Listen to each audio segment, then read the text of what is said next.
የተሻለ ትርፍ የምታገኙበትን አንድ የቢዝነስ ሚስጥር ልንገራችሁ። ቢዝነሱ የጽዳት አገልግሎት ቢዝነስ ይባላል። ክቡራን ተመልካቾቼ በአነስተኛ ካፒታል ተነስታችሁ የተሻለ ብር የምታገኙበትን ምርጥ የቢዝነስ ሐሳብ ነው ዛሬ የምነግራችሁ። በዚህ ቢዝነስ ላይ ማናቸውንም መነሻ ካፒታሉን ዕቃዎቹን በቅናሽ ዋጋ የምታገኙት ከየት ነው? ምን ግብአቶች ያስፈልጋሉና በቀላሉ እንዴት ገንዘብ ታገኛላችሁ? ቢዝነሳችሁን እንዴት ከፍ ታደርጉታላችሁ? የሚለውን እጅግ በጣም አስገራሚ ሆነ የጽዳት ቢዝነስ ልንገራችሁ። እስከ መጨረሻው ድረስ የምትመለከቱበትን የሶሻል ሚዲያ ፕላትፎርም ሰብስክራይብ፣ ፎሎ፣ ላይክ፣ ሼር ያደርጋችሁ ተከተሉኝ። በቀጥታ እንቀጥል። ክቡራን ተመልካቾቼ የጽዳት አገልግሎት ቢዝነስ ይባላል። ለምን አዋጪ ሆነ? በአሁኑ ሰዓት ላይ ይሄኛው ቢዝነስ ያዋጣል ወይ? እንዴት? ስለዚህ ቢዝነስ እንዴት ይሄን ያክል አናውቅም ትላላችሁ መጨረሻ ላይ። ይሄኛው በነገራችን ላይ በኢትዮጵያ ውስጥ በተለይ በትላልቅ ከተሞች እጅግ በጣም አዋጭ ሆነና በፍጥነት እያደገ ያለ ዘርፍ ነው። ክቡራን ተመልካቾች ብዙዎች አያውቁትም፣ ጥቂቶች ብቻ እየሰሩበት ነው ያለው ክቡራን። ስለዚህ የጽዳት አገልግሎት ቢዝነስ መረጃ ቢዝነስ ፕላኑን ወይም ደግሞ ኮስት ብሬክ ዳውኑን ነው የምነግራችሁ ዛሬ። ልብ ብላችሁ ወረቀት ይዛችሁ በቀጥታ ይሄንን ይዛችሁኝ እንደዚህ ይቻላል እንዲሁ ብላችሁ ሮጣችሁ በአነስተኛ ካፒታል ጀምራችሁ የተሻለ ትርፍ የምታገኙበት ነው። እንቀጥል። ለምን አዋጪ ሆነ ልትሉ ትችላላችሁ።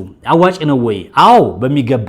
ምክንያቱም በጣም በርካታ ሰዎች በአሁኑ ሰዓት ላይ የጊዜ እጥረት አለ። ባልና ሚስት አብረው ስራ ስለሚወጡ እንዲሁም ደግሞ በርካቶች በአሁኑ ሰዓት ላይ በፈጣንና ወይም ደግሞ የሚቆሽሸው ቤት ያለው የሚጸዳው ነገር እጅግ ለብዙ ጊዜ ስለሚመነችክና በጣም በርካታ ሰዎች በቀላሉ በአነስተኛ ካፒታል ማግኘት የሚችሉት በቀላል ሲስተም የሚሰራ ስራ ስለሆነ አዋጪ ይሆናል። አንደኛው። ሁለተኛው ደግሞ የህንፃዎች መብዛት ነው።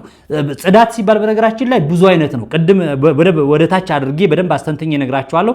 የህንፃ ጽዳት ሊሆን ይችላል፣ ቤት፣ ሶፋ፣ ምንጣፍ እንዲሁም ደግሞ የተለያዩ አይነት ነክ ነገሮችን የማጽዳት ወይ ደግሞ ክሊኒንግ ሰርቪስ የሚባል ነው። ስለዚህ የህንፃዎች መብዛት በአሁኑ ሰዓት ላይ እጅግ በጣም ለቁጥር የሚበዙ ህንፃዎች ይሰራሉ፣ ይገነባሉ። ከዛ በኋላ እየተተረከረኩ ነው የሚጸዱት። መቼ ነው? መጨረሻ ላይ ኬሚካላችሁን ይዛችሁ ሙያችሁን ይዛችሁ ከመጀመሪያ ግራውንድ ጀምሮ 24 G+24 እንኳን ቢሰራ 24ቱን ፎቅ በሙሉ ጽዳት ነው። አስቡት። በሚሊዮን ብር ነው ኮንትራት የምትይዙት። ግን ሚሊዮን ብሩን እንተውና በትንሽ ብር የምታገኙበትን የጽዳት አገልግሎት ነው ወይም ደግሞ የጽዳት አገልግሎት ቢዝነስ ነው የምነግራችሁ። የህንፃዎች መብዛት። ከዛ ደግሞ አዋጭ የሆነበት ምክንያት በዝቅተኛ ካፒታል የሚጀምር ቢዝነስ ነው። በነገራችን ላይ በአነስተኛ ካፒታል መጨረሻ ላይ ነግራችኋለሁ። ስንት ትርፍ ታገኛላችሁ፣ በስንት ይጀምራል፣ ምን ትገዛላችሁ፣ ግብአቶቹ የት ናቸው፣ እንዴት ናቸው የሚለውንም እንቀጥልበታለን። የሚሰጡት አገልግሎቶችን ልንገራችሁ። ምንድን የጽዳት አገልግሎት ቢዝነስ ሲጀምር ምንድን ሰርቪስ ነው የምሰጠው ካላችሁኝ፣ የመኖሪያ ቤት ጽዳት ሆኖ በዛ ውስጥ የሚካተቱ ሶፋ፣ ምንጣፍ፣ መጋረጃ፣ መደበኛ የቤት ውስጥ ጽዳት እንዳልኳችሁ ህንፃዎችንና የተለያዩ አይነት ነገሮችን ከመኖሪያ ቤት ጋር በተገናኘ ማጽዳት ነው የመኖሪያ ቤቱን። ከዛ በኋላ የቢሮና የድርጅት ጽዳት ይላል። በኮንትራት የሚሰራ የቢሮ፣ የባንክ ወይም ደግሞ የሆስፒታል ጽዳት።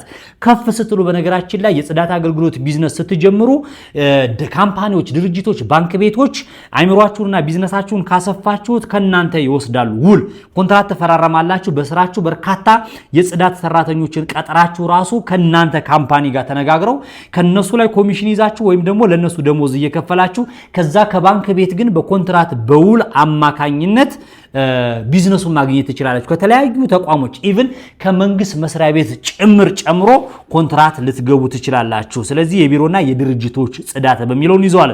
ከዛ በኋላ ግንባታ በኋላ የሚደረግ ጽዳት ነው። ከግንባታ በኋላ ወይም ኮንስትራክሽን፣ ፖስት ኮንስትራክሽን ይባላል። አዲስ ተገንብተው ያለቁ ቤቶችን ለነዋሪዎች ዝግጁ ማድረግ። ይህ በጣም ውድና ተርፋማ ነው።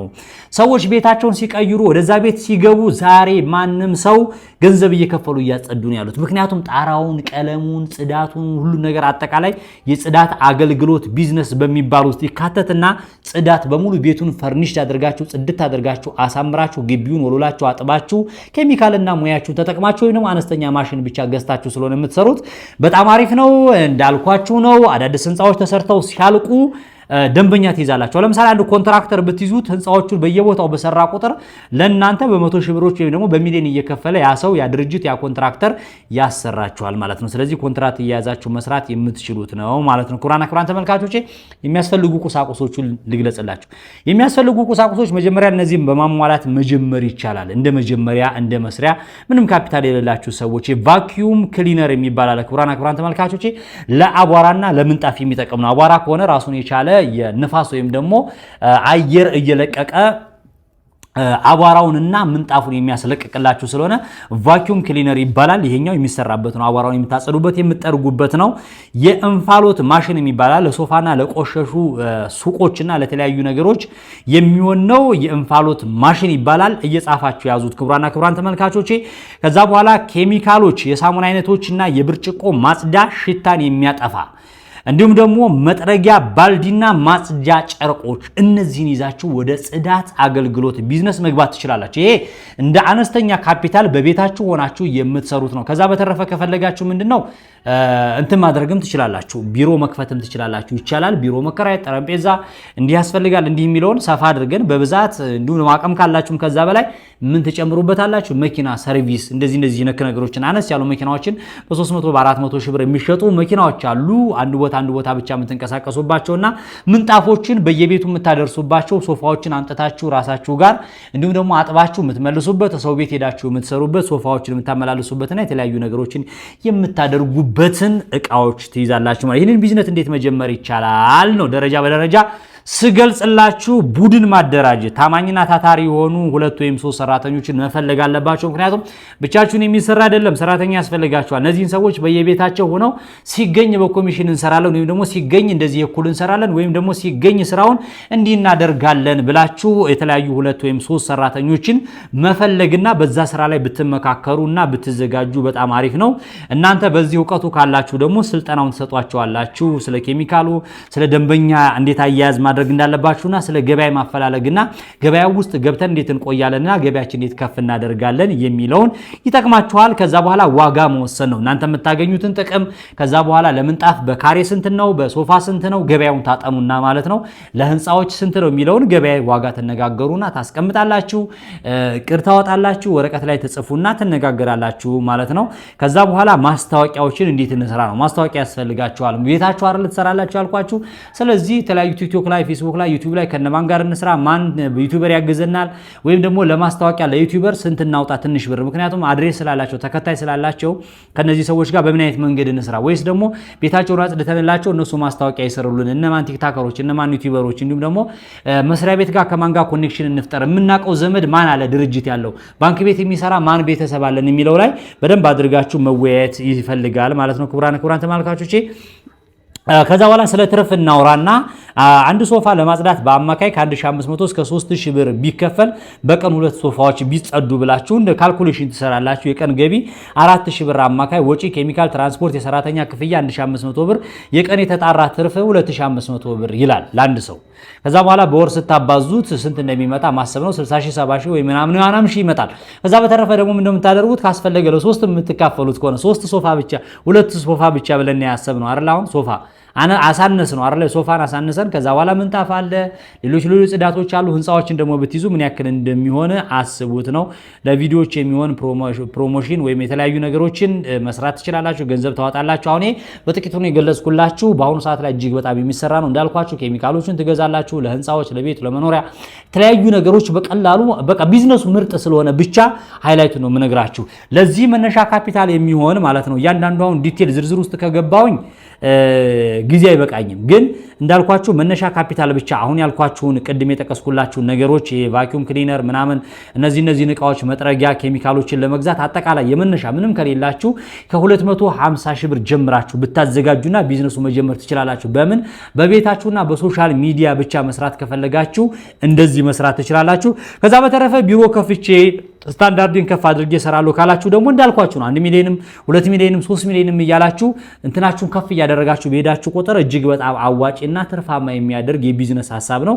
እንዳልኳችሁ መነሻ ካፒታሉን ከነገርኳችሁ ቫኪዩም ክሊነር ስንት ይሸጣል፣ ኬሚካል ስንት ነው የሚሸጠው፣ ምንድነው የሚባለውን ማብራራት አይጠበቅብኝ። አጠቃላይ ካፒታሉን አዘጋጁና ለመሰላችሁ አንዳንዴ ይሄንን ቪዲዮ ሰሰራው ዛሬ ላይ አንድ ቫኪዩም ክሊነር 12 ሺህ ብር የሚሸጥ ከሆነ አንዳንድ ሰዎች ቪዲዮን ከሰራውት ከ15 ቀን ከወር በኋላ ከ2 ወር ከ3 ወር ከ6 ወር በኋላ ያዩና እንዲህ ሀብቶሽ 13 ሺህ ብር ብለህ ነበር እኮ ዛሬ ላይ እኮ 18 ሺህ ብር ደርሷል የምትሉ ሰዎች አላችሁ። ስለዚህ አሁን ባለውበት ሰዓት ላይ መነሻ ካፒታል ከ250 ሺህ ብር ጀምራችሁ የጽዳት አገልግሎት ቢዝነስን መቀላቀል ትችላላችሁ። ጉልበታችሁን ብቻ ይዛችሁ የምትገቡትና የተወሰኑ እቃዎችን ይዛችሁ የምትሰሩት ስለሆነ ነው። እቃዎቹን የት እናገኛለን ካላችሁኝ እንዳልኳችሁ ግብአቶቹን የምታገኙት የመጀመሪያ ሰንጋተራ ሜክሲኮ አካባቢ የሚባል አለ። ሰንጋተራ ላይ የተለያዩ ማሽነሪዎች አሉ። በቅናሽ የህንፃ መሳሪያ ተብሎ ነው የሚታሰቡት እነዚህ እቃዎች። የህንፃ መሳሪያ ወይ ደግሞ የጽዳት አገልግሎት ህንፃ መሳሪያ ተብሎ በሚባልበት ቦታ ላይ ወይም ደግሞ የህንፃ መሳሪያ የሚሸጡበት አካባቢ ላይ የሚሸጠው የህንፃ መሳሪያ ማከፋፈያ ሜክሲኮ ሰንጋተራ የሚባለው አካባቢ ላይ ሱ ህንፃ ግራ ቀኝ ያሉት ህንፃዎች ላይ ሄዳችሁ ትገዛላችሁ። አትይ ስልክ አለ እንዴ ሱቁን ታውቀዋለህ እንዴ የትኛው ሱቅ ላይ አትበሉኝ። በቃ በጣም ብዙ ነው ያለው። በሺህ የሚቆጠር ሱቅ አለ። እናንተ ሄዳችሁ አንደኛ ሱቅ ተጠይቃላችሁ፣ ዋጋ ይሄን ያክል ይላችኋል። ቀጣይ ያለው ሱቅ ተጠይቃላችሁ። አንዱ ካንዱ ሱቅ ዋጋቸው ስለሚለያይ ነው። አንዱ ሱቅ ላይ ቀጣይ ሄዳችሁ ከገዛችኋቸውማ ዋጋውን ከፍ አድርገው ይናገራሉ፣ ትንሽ ቀንሰው ይሸጡ ይችላሉ። ግን አንዱ ካንዱ መሸጥ ይፈልግና ያኛውም ስለሚቀንስ ተጠይቃላችሁ ማለት ነው። ከዛ ፒያሳ አለ። ፒያሳ አትክልት ተራም አለላችሁ፣ መርካቶም ደግሞ አለላችሁ ማለት ነው። ክቡራን ሶስት ቦታ ጠቀስኩላችሁ እንደነገርኳችሁ ነው። ፒያሳ አለ፣ አዲስ አበባ ፒያሳ፣ መርካቶ ጨምሮ እቃዎቹን በቅናሽ ዋጋ የምታገኙት ነው። የጽዳት አገልግሎት ኬሚካሎቹን መርካቶ የላርጎ ወይም ደግሞ የጽዳት አገልግሎት እቃዎች መሸጫና ማከፋፈያ አለ። በአውቶቡስ ተራ በኩል በላይኛው በኩል እንደዚሁ ኬሚካሎች የሚሸጡበት አለ። የኬሚካል ግብአቶች መሸጫ ይላል። እዛ ሄዳችሁ መግዛት ትችላላችሁ። መጥረጊያዎቹን፣ መወልወያዎቹን፣ የተለያዩ ነገሮችን እንዳልኳችሁ የጽዳት አገልግሎት እቃ መሸጫ ቦታዎች ላይ ሄዳችሁ መግዛት ትችላላችሁ። አሁን ያልኩባችሁ ቦታ ላይ ሰፈራችሁ ልታገኟቸው ትችላላችሁ፣ ወይም ደግሞ በቅርበት ልታገኟቸው ትችላላችሁ። ግን በቅናሽ ዋጋ በማከፋፈያ ዋጋ የምታገኙባቸውን ቦታዎች ነው እየተናገርኩት ማለት ነው። ለዛሬ በጽዳት አገልግሎት ቢዝነስ ላይ ይህን ቲፕ ከሰጠኋችሁ ስራውን ለማሻሻል ከፍ ለማድረግ እንዳልኳችሁ ሶሻል ሚዲያዎችን ተጠቀሙ። መልካም የሆነ መስተንግዶን ተጠቀሙ።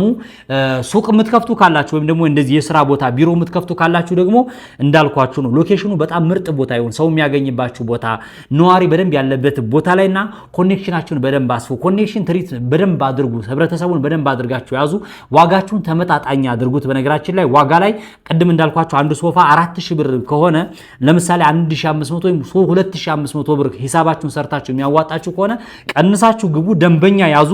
ከዛ በኋላ ደግሞ እናንተ ያለውን ቀስ በቀስ ስቴፕ ባይ ስቴፕ ለከስተመሮቻችሁና ለደንበኞቻችሁ በማስረዳት ብቻ። ምክንያቱም 200 300 500 ብር መጨመር ደንበኛው ለሆነ ሰው ደስ እያለውም ሰው እኮ የሻይ ይጨምራቸዋል። ለምሳሌ እኔ እስካሁን በዚህ ስራ ላይ የተሰማሩ ሰዎች በደንብ ቲፕ እየተሰጣቸው ነው የሚሄዱት። እንዳልኳችሁ ጽዳቶችን ድርጅቶችን በምትይዙ ሰዓት ላይ አንድ ፎቅ ለማጽዳት እስከ 400 ሺህ 500 ሺህ የሚከፈላቸው አሉ።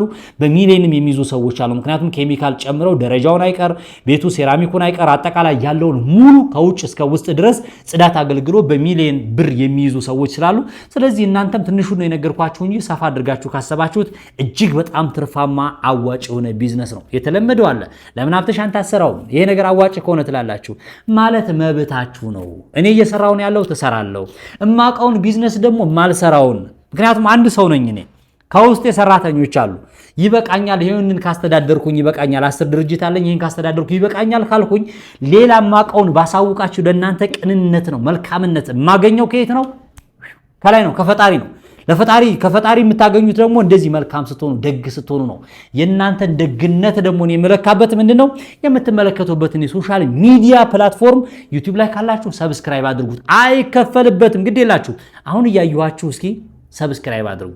ቲክቶክ ላይም ካላችሁ ደግሞ ፎሎ አድርጉኝ፣ ላይክ አድርጉ፣ ሼር አድርጉት። የሚገኝበት ገንዘብ የለም። እናንተ ሰብስክራይብ ስላደረጋችሁኝ ፎሎ ስታደርጉ ሼር ስታደርጉኝ አንዳችም ገንዘብ አላገኝም። ግን ምንድነው መሰላችሁ ለሌሎች አድሬስ ይሆናል። ከፍ ይላል ቻናላችን። በርካታ በየቦታው ተሳቆርጠው በየሰፈሩ ድንጋይ የሚያሞቁ ሰዎች አሉ።